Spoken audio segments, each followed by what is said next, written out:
Hello guys, तो स्वागत है आप सभी का एक्सप्लेन चैनल में। कहा क्रिस सोच रहा होता लगता है तियान है और जू फैमिली मिली हुई है। अगर मैं इन लोगों को 1000 गोल्ड कॉइन दे भी देता हूँ तो भी कोई फर्क नहीं पड़ने वाला। पक्का से जो ये ब्लैक गैंग वाले हैं और जू फैमिली वो मिलकर कोई एक्शन लेंगे। ये मेरे पेरेंट्स और मेरे भाई की लाइफ का यूज करते हुए मुझसे वो फॉर्मूला छीन लेंगे और भले से मैं इन लोगों को वो फॉर्मूला दे दूंगा, लेकिन वो इन लोगों को सेटिस्फाई नहीं करेगा। ये लोग मुझे जिंदगी भर एक नौकरी की तरह काम करवाएंगे और मुझे कभी भी शांति नहीं मिलेगी। मुझे कैसे भी करके इस प्रॉब्लम को जड़ से खत्म करना होगा। थोड़ी देर बाद हमें जुआनो सिटी के गली का सीन दिखा जाता है जहाँ से आर्मी के कुछ बंदे जा रहे होते हैं। उन लोगों को जाते हुए क्रिस भी देख रहा होता है। तभी क्रिस की नजर जेनी पे पड़ती है। क्रिस सोच रहा होता है फाइनली मुझे जेनी वापस दिख गई। अब मैं कैसे भी करके इसको अपनी वाइफ बना के रहूंगा। 3 साल पहले इसने मेरी जान बचाई थी, पक्का से इस ये मेरी जान बचाएगी और मुझे अपने घर पे लेके जाएगी। फिर क्रिस जानबूझ के जेनी के घोड़े के आगे आ गया होता है। जेनी वहाँ पे रुके क्रिस को देखने लगती है। जेनी सोच रही होती है ये लड़का तो काफी ज्यादा सुंदर है, देख के लग रहा है कि मैंने इसको पहले भी कभी देख रखा है। वैसे ही सांसें काफी आराम से ले पा रहा है, इसका मतलब ज्यादा तो घायल नहीं हुआ। जेनी अपने बंदों को बोल रही होती है हम इसको अपने साथ में लेके चलेंगे क्योंकि हम किसी भी मासूम इंसान को मरते हुए नहीं देख सकते। वही क्रिस सोच रहा होता है अब मेरी किस्मत बदलने वाली है, इस बार भी इसने मेरी जान बचा ली। तियान है और जू फैमिली मेरा वेट करो। आगे वो लोग क्रिस को अपने बगी में बैठा लेते हैं। कहानी सुनाने वाला बता रहा होता है कि जुआनो मेंशन वो जुआनो सिटी के अंदर नहीं है, वो सिटी से कुछ 20 माइल दूर है। जो जू फैमिली वो काफी ज्यादा अमीर है, पर जुआनो मेंशन के सामने वो पानी कम चाय है क्योंकि जो जुआनो मेंशन वो 5 किलोमीटर में फैला हुआ है और जुआनो मेंशन वालों के पास में 1000 साल की प्रॉपर्टी है जो कि बहुत ही ज्यादा है। हम देते सभी लोग काउंट के जुआनो मेंशन में पहुंच गए होते हैं। जो जेनी होती है वो मेन हॉल में आ गई होती है। जेनी के डैडी जिंजू बोल रहे होते हैं बेटा तुम वापस आ गई, वैसे तुम्हारा मार्शल आर्ट परफॉर्मेंस कैसा रहा। जेनी बोल रही होती है फादर मेरा मार्शल आर्ट परफॉर्मेंस काफी ज्यादा अच्छा रहा, हमारी फैमिली कहीं भी नहीं हारी। जिंजू बोल रहे होता है कि तुम बोल रही हो कि अच्छा रहा, इसका मतलब ये बहुत ही ज्यादा अच्छा रहा होगा। का तुम्हारा भाई भी तुम्हारे जैसा होता तो जो हमारा जुआनो मेंशन है उसको कभी भी अपने सक्सेसर को लेकर बिल्कुल भी टेंशन नहीं करनी पड़ती। जेनी बोल रही होती है फादर बात सिचुएशन काफी ज्यादा खराब हो चुकी है। जिंजू बोल रहे होते हैं हाँ तुम बिल्कुल सही बोल रही हो, गवर्नमेंट ने यहाँ पे नया रूल निकाला है कि कोई भी नोबल फैमिली अपने पास में ज्यादा सोल्जर्स नहीं रख सकती और साथ ही बहुत सारे हमारे फादर की चीजों को घटा भी दिया है। हमारी जो फैमिली है वो अपने आप में बहुत ज्यादा बड़ी है, बिना फोर्स के हम लोग क्या करेंगे। जेनी बोल रही होती है फादर बिल्कुल भी टेंशन मत लीजिए, जब तक मैं यहाँ पे हूँ तब तक जुआनो मेंशन को कुछ भी नहीं उखाड़ सकता। मैं कभी भी शादी नहीं करूंगी और हमेशा यहाँ पे रहकर अपने भाई को प्रोटेक्ट करूंगी क्योंकि मैं अपनी जिन फैमिली के लेगेसी को खोते हुए नहीं देख सकती। जिंजू बोल रहे होते तुम्हें पता है ना कि तुम्हारा भाई एकदम बेवकूफ है, फिर भी तुम ऐसी बातें क्यों कर रही हो। तभी वहाँ पे एक गार्ड आते हुए बोल रहा होता है मास्टर से कोई मिलना चाहता है। जिंजू बोल रहे होते आखिर मुझसे कौन मिलना चाहता है। गार्ड बोल रहा होता है ये वो बंदा जिसको यंग मिस यहाँ पे लेके आई है, वो बोल रहा है कि उसको आपसे कुछ अर्जेंट मैटर में बात करनी है। जिंजुन बोल रहे होते मैंने सुना था कि जेनी एक कार में कोई घायल हो गया था, आखिर वो बंदा कौन हो सकता है और उसे मुझसे क्या बात करनी है। जिंजुन बोल रहा होता है उसको यहाँ पे बुला के लेके आओ। थोड़ी देर वहाँ पे क्रिस आ गया होता है। क्रिस बोल रहा होता है मुझे आज आपकी बेटी की शादी के बारे में बात करनी है। जिंजुन बोल रहे होते मुझे पता क्या कि तुम्हें क्या बात करनी है। साथ ही जिंजुन सोच रहे होता है ये बंदा तो काफी ज्यादा सुंदर है। वही जो क्रिस होता है वो सोच रहा होता है बस इनको मेरी बातें अच्छी लग जाए वरना मैं तो नहीं बचने वाला। क्रिस चिल्लाते हुए बोल रहा होता है जो जू फैमिली वो यहाँ पे शादी का प्रस्ताव लेके आने वाली है, उनको मेरी जेनी से शादी करनी है। ये बात सुनकर हमें सभी लोग काफी ज्यादा शॉक्ड हो गए होते हैं। फिर हमें जू फैमिली के बारे में बताया जाता है जो कि किंगडम में सबसे ज्यादा बड़ी फैमिली में से एक है। जो एम्परर है वो इनके रिलेटिव्स है और जो गवर्नर्स है वो भी इनके अंडर में ही आते हैं। जिंजू बोल रहे होते अगर ये मैटर इतना सीक्रेट है कि इसके बारे में मुझे भी नहीं पता तो आखिर तुम्हें इसके बारे में कैसे पता। क्रिस बता रहा होता है कि मैं जू फैमिली का सन इन लॉ हुआ करता था। जो जू कियान है और उनका जो फियोंसे है झैंग जिन, उनको लगा कि मैं कोई बेवकूफ हूँ और उन लोगों ने बिना डरे ही सारी सीक्रेट बातें मेरे सामने कर दी। मैं यहाँ पे जो भी कुछ बोल रहा हूँ वो पूरी तरीके से सच है। तभी एक गार्ड जिंजू के पास में आते हुए बोल रहा होता है हाँ ये बिल्कुल सच बोल रहा है। इस बंदे का नाम है क्रिश जो कि जू कियान का पति था। इसने जू फैमिली के यहाँ से पैसे चुराए और वहाँ के मेड को मोलेस्ट किया, इसी वजह से जू फैमिली ने इसको वहाँ से बाहर निकाल दिया।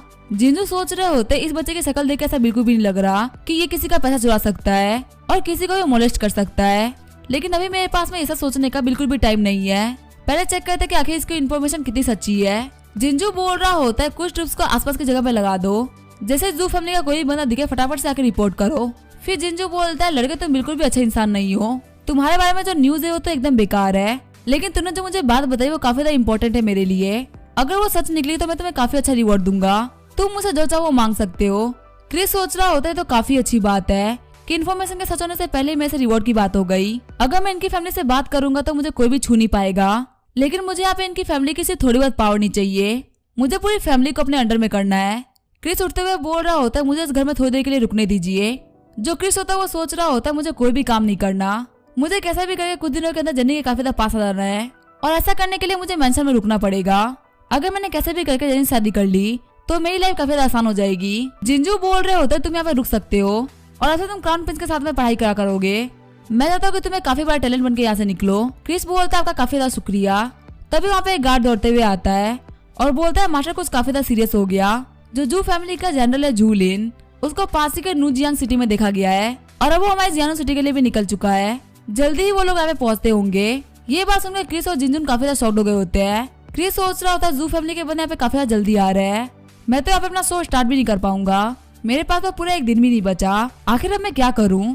3-4 घंटे के अंदर जेनी से शादी करना काफी ज्यादा बड़ी बात है, लेकिन चाहे कुछ भी हो जाए मैं जेनी को अपना बना के रहूंगा। वही जिंजुन सोच रहे होते जो बंदा यहाँ पे आ रहा है वो और कोई नहीं बल्कि जूलिन है।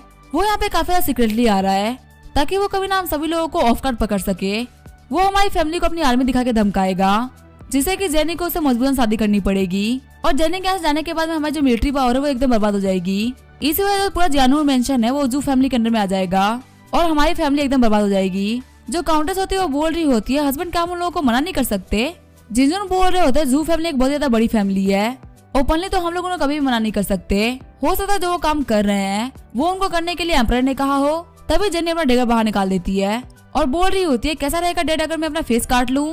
तभी जिंजुन आगे बढ़ते हुए जेनी के हाथ से उसका डेगर छीन लेते हैं। जिंजू बोल रहे होते हैं मुझे अपनी लेगेसी और अपने परिवार से बहुत ज्यादा प्यार है और मैं उन लोगों को प्रोटेक्ट करना चाहता हूँ, लेकिन मेरे लिए सबसे ज्यादा जरूरी मेरी बेटी है। तुम्हारे लिए मैं सब कुछ खोने के लिए तैयार हूँ और वैसे भी तुम्हारा चेहरा खराब करने का कोई मतलब नहीं है। जू फैमिली फिर भी तुम्हें शादी करेगी, अब सिर्फ एक ही तरीका बचा है। जेनी बोल रही होती है मुझे किसी और से शादी करनी पड़ेगी, अगर मैंने किसी और से शादी कर ली तो जू फैमिली कुछ भी नहीं कर पाएगी, उनको खाली हाथ जाना ही पड़ेगा। जिंजू बोल रहे होते हैं जू होंगे उसका फ्यूचर काफी ज्यादा ब्राइट है और सन इन लोगों के तौर पे वो काफी ज्यादा दामाद होगा।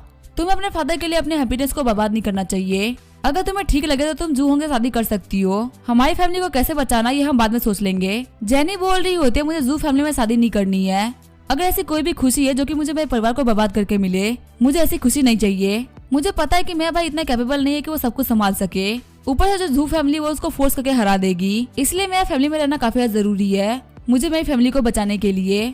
तभी जिंजू एक फरमान लिख देते हैं। जिंजू बोल रहे होते हैं हमारे पास में बेहद ही कम टाइम बचा हुआ है, एक फादर के तौर पे मैं तुम्हारे लिए बेस्ट कैरियर को चुनूंगा। मैं यहाँ पे हमारे पेरेंट्स के 5 से ज्यादा शानदार बंदों को बुला रहा हूँ जिनकी क्वालिफिकेशन काफी ज्यादा अच्छी है। जेनी कैसे भी कहेगा तुम्हें उनमें से किसी एक को जल्दी जल्दी चुनना पड़ेगा जिसको तो अपने पति के तौर पे एक्सेप्ट कर सको। तभी वहाँ पे क्रिस आते हुए बोल रहा होता है क्या मैं भी कॉम्पिटिशन को ज्वाइन कर सकता हूँ, क्योंकि जेनी मुझे भी तुमसे शादी करनी है। जो जिंजू होते हैं वो काफी ज्यादा गुस्सा हो गए होते हैं, लेकिन तभी काउंटेस उनको बोलते हैं गुस्सा मत करिए। सभी लोग बोलते हैं जो क्रिस है वो दिमाग से थोड़ा कमजोर है और वो अभी भी एक बच्चे की तरह सोचता है, उसने ये बात ऐसे ही बोल दी होगी, हम लोग को उसकी बात मान लेनी चाहिए। जिंजू बोल रहा होता है जल्दी जल्दी सारे बंदों को बुला के लेके आओ। वही जेनी बोल रही होती है 1 सेकंड रुको, तुम तो सेकंड इडियट हो ना। क्रिस सोच रहा होता है इसको मेरी सिटी का नाम कैसे पता है, सिटी में सभी लोग मेरे को सेकंड इडियट बोलते हैं क्योंकि मुझसे बड़ा बेवकूफ सिटी के अंदर था जो कि मेरा इकलौता सबसे ज्यादा दोस्त दशा था। हम दोनों को लोग बेवकूफ दोस्त कहा करते थे, दशा था फर्स्ट इडियट और मैं था सेकंड इडियट। जब जेनी मुझसे पहली बार मिली थी तब मैं एक बच्चे की तरह था और जेनी को मेरे अंदर का जो बच्चा था वो काफी ज्यादा पसंद आया था। जब मैंने अभी जेनी को बोला कि मैं उसे शादी करना चाहता हूँ तो जेनी को लगा कि उसे एक बच्चा शादी करना चाहता है। जेनी बोल रही होती है ठीक है मैं तुम्हें भी लिस्ट में ऐड कर रही हूँ। जुंजू सोच रहे होते मैं फालतू ही टेंशन कर रहा हूँ, जेनी ने पक्का से इस बंदे को लिस्ट के अंदर इंसानियत के हिसाब से रख लिया है, वरना वो कभी भी इस बेवकूफ को नहीं चुनती। मुझे फालतू ही गुस्सा नहीं करना चाहिए। वही जो क्रिस होता है वो काफी ज्यादा खुश हो गया होता है। क्रिस सोच रहा होता है मैं फाइनली जेनी काफी ज्यादा करीब पहुंच चुका हूँ, अब बस एक कदम और मैं जेनी का पति बन जाऊंगा। 1 घंटे के बाद में सारी तैयारियां हो गई होती है। जो 6 के 6 कैंडिडेट्स होते हैं उनको 6 कमरों के अंदर बैठा दिया गया होता है।